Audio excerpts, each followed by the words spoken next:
ശുചിത്വ സന്ദേശം പകർന്ന് പതിപ്പള്ളിയിൽ വലിച്ചെറിയൽ വിരുദ്ധ ദിനാചരണം നടത്തി. പഞ്ചായത്തിലെ വിവിധ സർക്കാർ വകുപ്പുകളും രാഷ്ട്രീയ സേവന യുവജന സംഘടനകളും നാട്ടുകാരും പരിപാടിയിൽ പങ്കെടുത്തു.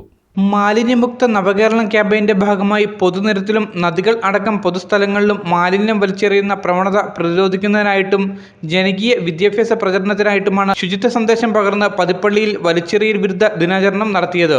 പഞ്ചായത്തിലെ വിവിധ വകുപ്പുകളും രാഷ്ട്രീയ സേവന യുവജന സംഘടനകളും നാട്ടുകാരും സംയുക്തമായി നടത്തിയ ശുചീകരണ പ്രവർത്തനത്തിന് വൻ ജനപങ്കാളിത്തമായിരുന്നു. പതിപ്പള്ളി ട്രൈബൽ സ്കൂൾ അങ്കണത്തിൽ വാർഡ് മെമ്പർ PA വേലിക്കോട്ടിന്റെ അധ്യക്ഷതയിൽ നടന്ന പരിപാടി ബ്ലോക്ക് പഞ്ചായത്ത് മെമ്പർ സ്നേഹൻ രവി ഉദ്ഘാടനം ചെയ്തു. നിക്ഷേപിക്കുക കൃത്യമായിട്ട്, അല്ലെങ്കിൽ നമ്മളത് എങ്ങനെ ചെയ്യാൻ പറ്റുന്ന നമ്മുടെ ഭക്ഷണ വേസ്റ്റുകളാണെങ്കിൽ പോലും അത് നമ്മൾ നല്ല രീതിയിൽ തന്നെ അതൊരു കമ്പോസ്റ്റ് വളമാക്കി മാറ്റുന്നതിന് ഇപ്പം നമ്മുടെ പഞ്ചായത്തിൽ നിന്നുള്ള സോക്ക് പിറ്റും കമ്പോസ്റ്റ് ഇതെല്ലാം ഉണ്ട്. അതെല്ലാം നമ്മൾ പരമാവധി പ്രയോജനപ്പെടുത്തുക. നല്ല രീതിയിൽ ഈ പ്രവർത്തനം മുന്നോട്ട് പോകാൻ ശുചിത്വ വാരാഘോഷത്തിന് എല്ലാവിധ ആശംസകളും നേരുകയാണ്.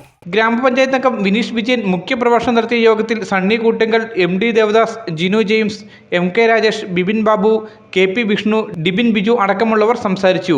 ഊരുമൂപ്പന്മാർ, കുടുംബശ്രീ അംഗങ്ങൾ, തൊഴിലുറപ്പ് മേറ്റുമാർ തുടങ്ങിയവർ പരിപാടികൾക്ക് നേതൃത്വം നൽകി. News bureau, Moolamattom.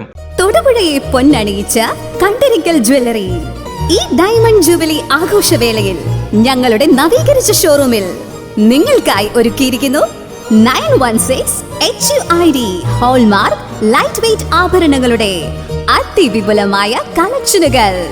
ഒപ്പം നേടാം ഓരോ പർച്ചേസിലും പണിക്കൂലിയിൽ 50% ഇളവ്. ഇനി ആഘോഷം ഏതായാലും പരിശുദ്ധ പൊന്നിന് Kandirikkal jewellery, near civil station, Thodupuzha.